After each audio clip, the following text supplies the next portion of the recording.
भाइयों प्रणाम। मैं डॉक्टर चंद्रभान सिंह अयोध्या वासी आपकी सेवा में आज एक छोटा सा वीडियो लेके आए हैं, क्योंकि इस समय पितृ का समय, हमारे पितरों का समय चल रहा है। तो इस समय एक गायत्री मंत्र है जिसको हम पितृ गायत्री मंत्र बोलते हैं। क्या है? ओम पितृगणाय विद्महे जगत धारी धीमहि तन्नो पितृ प्रचोदयात्। फिर से सुन लीजिए। ओम पितृगणाय विद्महे जगत धारी धीमहि तन्नो पितृ प्रचोदयात्। भाइयों, ये पितृ गायत्री मंत्र है। इसको इस समय जो हमारा पितृ पक्ष चल रहा है, तो हमारे सारे जो हमारे पिताजी के पिताजी, उनके पिताजी, उनके पिताजी, कई पीछे तक आप चले गए, अनंत काल से लोग जुड़े हुए हैं। और हमारा ये जो शरीर है, ध्यान दीजिएगा, जैसे किसी तार का जो पॉइंट है किसी पलक से जुड़ा है, अब वो तार कितने भी मीटर चली गई आगे, अंत में जाके करंट दे रहा है ना। ऐसे ही हमारा जीवन है। पीछे से देखिए, पता नहीं कितने पूर्वज हमारे होते हुए हमारा ये शरीर आया है। हमारा शरीर हमारे माता पिता की देन, उनका शरीर उनके माता पिता की देन, उनका शरीर उनके माता पिता की देन, उनका शरीर, माने ये अनिश्चित काल से चला रहा। जैसे आज भी लोग बोलते हैं कि हम तो भाई श्री राम के वंशज हैं, हम श्री कृष्ण के वंशज हैं। ये सिस्टम चला आ रहा है पीछे से। तो ये जो हमारे पूर्वज हैं, उनकी देन है जो आज हमारा शरीर। ध्यान दीजिएगा, जिसे हम लोग कहते हैं ना कि अरे पितर माने कुछ नहीं, अरे उनकी ही कृपा है, उनकी ही कृपा से हमारा शरीर आज है, क्योंकि पीछे से कंटिन्यू ये चला रहा है। तो तार का किसी भी छोर पकड़ो, वो तो श्रृंखला जुड़ी हुई है ना,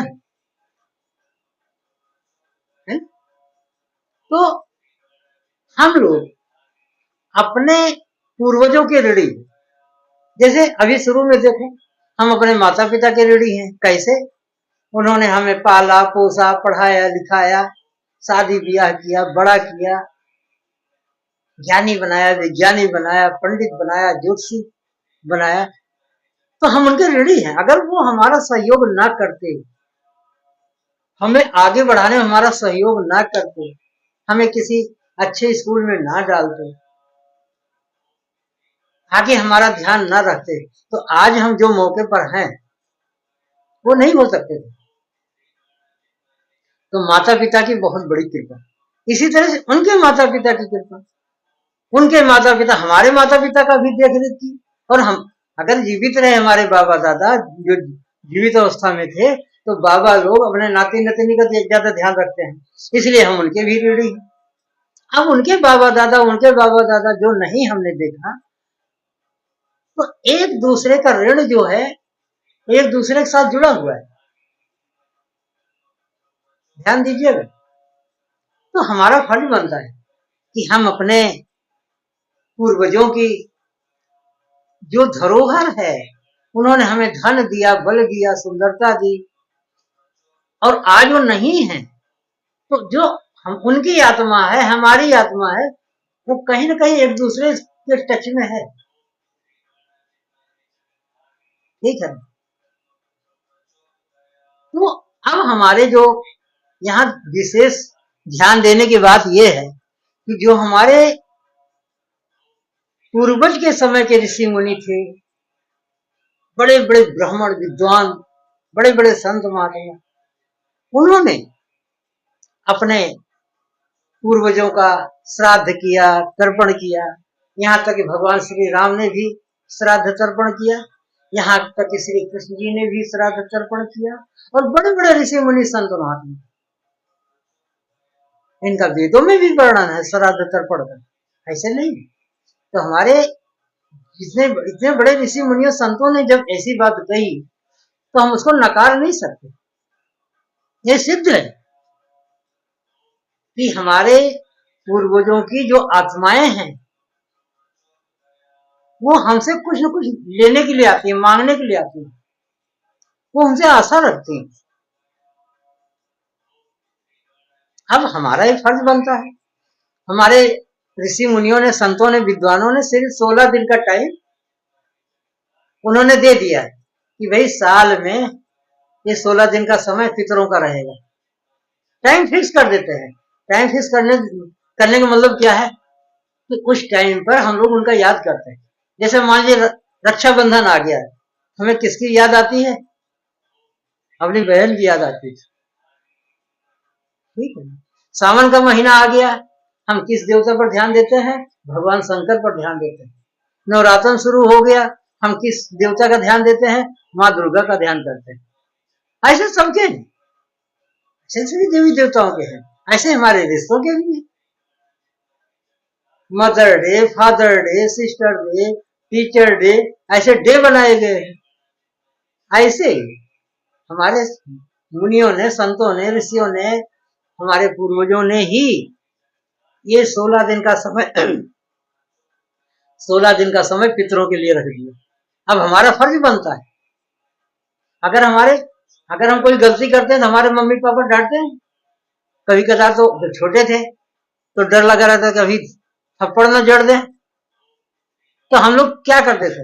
बिल्कुल सही काम करते थे, कहीं गलती न हो जाए, डरे रहते थे ना, और डर के मारे सही काम करते थे। और जब सही काम करते थे तो हमारे मम्मी पापा सभी लोग कितना प्यार से बैठाना, उठाना, खाना पीना, कितना प्यार दुलार। ऐसे ही मुझे ऐसा लगता है, मैं कोई ज्ञानी नहीं हूं, कोई पंडित नहीं हूं, ये हमारा अपना अनुभव, अपने मन से मैं बोल रहा हूं। तो क्या है, अगर हमारे मान लीजिए हमारे पूर्वजों की आत्माएं हैं और इस जगत में घूम रही है निश्चित, ये आत्मा तो अमर है, सभी लोग जानते हैं, ये तो अजर अमर है, तो आत्माएं घूम रही हैं। अगर हम अपने पूर्वजों के लिए अच्छे काम करते हैं तो वो जरूर प्रसन्न होते हैं। ऐसा कहा जाता है कि पितरों के जो पितृकाल चल रहा है, इस समय में हमारे पूर्वज जो हैं हमारे यहाँ आते हैं, और किसी न किसी रूप में भी आते हैं, और अदृश्य रूप में भी आते हैं, ऐसा कहा जाता है। हमने किताबों में पढ़ा, काफी लोगों से हमने बातचीत की, पंडितों से हमने बात की, तो ये जो हमने देखा, सुना, पढ़ा, उसके आधार पर मुझे लगता है कि निश्चित ही उनकी आत्माएं आती। तो हमें करना क्या है? जैसे गीता में भगवान ने स्वयं कहा है कि हमें कुछ नहीं चाहिए, हमें तो अगर आप तुलसी पत्र चढ़ा देते हैं और जल चढ़ा देते हैं, यही हमारे लिए बहुत।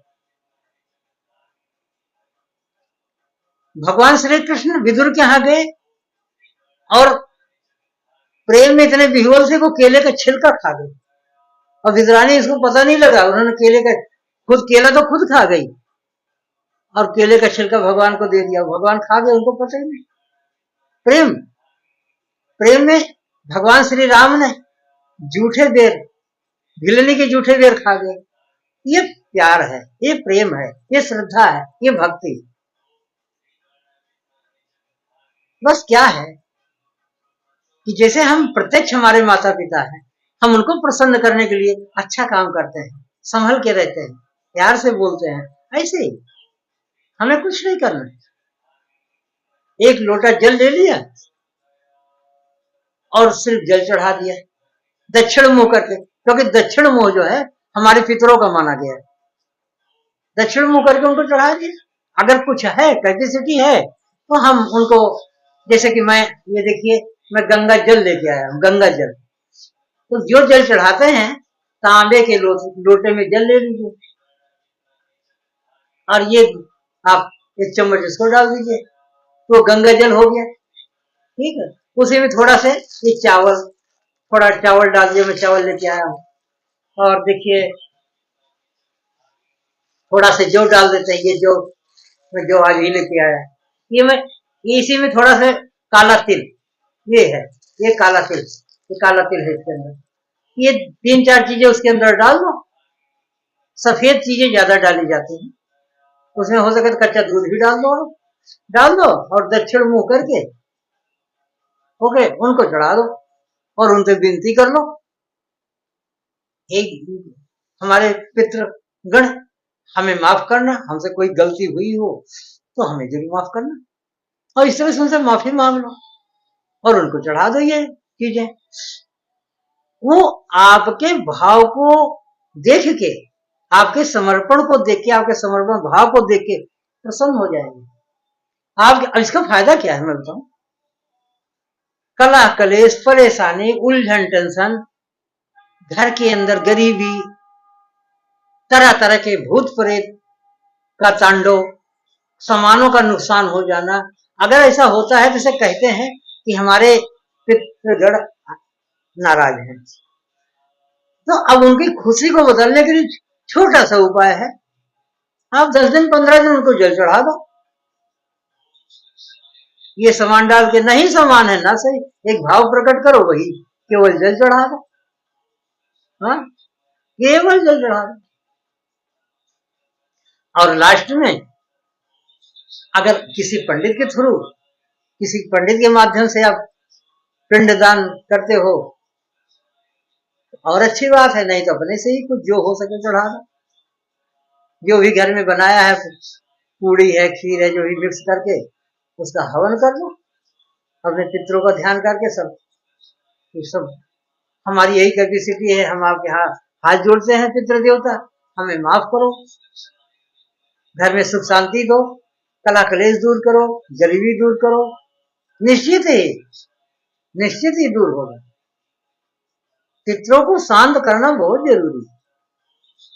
और हम तो कहते हैं, घर में लोग कहते हैं कि हमारे बड़े भाई हैं वही करेंगे, हमारे पिताजी वही करें। अरे सदैव लोग करो, एक लोटा जल ही तो देना है, क्या है भाई भाव, एक लोटा जल भगवान सूर्य को दे दो और एक लोटा जल पितरों को दे दो, उसमें थोड़ा सा जो हो सके, जो तिल चावल गंगा जल डाल दो, नहीं है तो ना सही। भाव से भक्ति है, भाव से भाव होना चाहिए, प्रेम होना चाहिए, श्रद्धा होनी चाहिए, बस जल चढ़ा। हम तो कहते आप छोटे भी हैं तो भी आप जल चढ़ा दो, पितरों को जल चढ़ा दो। तो भाइयों, मैं बहुत ज्यादा गहराई की बात नहीं करता क्योंकि मुझे खुद पता नहीं, क्योंकि मैं पंडित ज्ञानी नहीं हूं, लेकिन मेरा मन ये है कि आप सभी लोग, जिन पुरखों की हम लोग संतान हैं, जिन पूर्वजों की हम लोग संतान हैं, उनको तो कुछ न कुछ प्यार चाहिए ना, उनको कुछ न कुछ श्रद्धा चाहिए ना, तो एक लोटा जल ही तो चढ़ाना है, दक्षिण मुख होके चढ़ा दो। हम तो अपनी माताओं बहनों को भी कहेंगे वो भी जल चढ़ाएं अपने पितरों को। उनके पिताजी नहीं है, उनके माताजी नहीं है, उनके दादा बाबा आदि आजा जो नहीं है, नाना नानी जो नहीं है, वो खुश हो जाएंगे कि हमारी बेटी भी, हमारी नतनी भी हमको जल दे रही। कोई बुरा नहीं, कोई बुरा नहीं, आप करो। मेरा भाव है आपको जागृत करना। पांडित्य भाव हमारे अंदर है नहीं, और पंडित तो मैं हूं भी नहीं, ना ज्ञानी हूं किसी चीज का। मैं तो शांत कुंज आश्रम हरिद्वार से दीक्षित हूँ, वहां से खान पान रहन सहन आचार विचार योगा सबके ट्रेनिंग लिया हूँ थोड़ा बहुत, और 40-42 साल से अपना दवा खाना चलाता हूँ। तो जो मन के अंदर अच्छे भाव आते हैं, मैं अपने भाइयों को बोल देता हूँ, बहनों को बोल देता हूँ कि भाई मैं कर रहा हूँ और आप भी करो। और गायत्री मंत्र का जप भी ज्यादा से ज्यादा करो। गायत्री मंत्र के जप से भी हमारे पूर्वज बहुत प्रसन्न होते हैं। अरे इस समय तो कितने लोग श्रीमद् भागवत कथा बैठवा देते हैं, भागवत कथा सुनते हैं, गीता का पाठ करते हैं। आप भी गीता का पाठ करो, गायत्री मंत्र का ज्यादा से ज्यादा जप करो, या आपके पास जो भी मंत्र है, गुरु मंत्र है, उस मंत्र को ही आप ज्यादा से ज्यादा जपो, इससे हमारे पितृगण बहुत प्रसन्न होते हैं। तो भाइयों, मैं कोई ज्ञान की बात नहीं कर रहा हूं, मैं आपको जागृत कर रहा हूं। आप सभी लोग स्वयं बहुत समझदार हैं, हर चीज के आप ज्ञाता हैं। बस मेरी आपसे विनती है कि थोड़ा से इस समय अपने पितरों का ध्यान दीजिए और उनसे आशीर्वाद लीजिए, और गायत्री मंत्र का जप ज्यादा से ज्यादा करते हैं। तो भाइयों, आप वीडियो को देख रहे हैं, मुझे बड़ी प्रसन्नता। पीछे भी मैंने कई वीडियो अपलोड किए हैं, तो हमारे काफी भाई बहनों ने हमें बड़ा प्यार दिया, काफी अच्छे से कमेंट लिखे हैं। तो आप भी कमेंट में लिखिए, आपको ये वीडियो अच्छा लग रहा है कि नहीं अच्छा लग रहा है।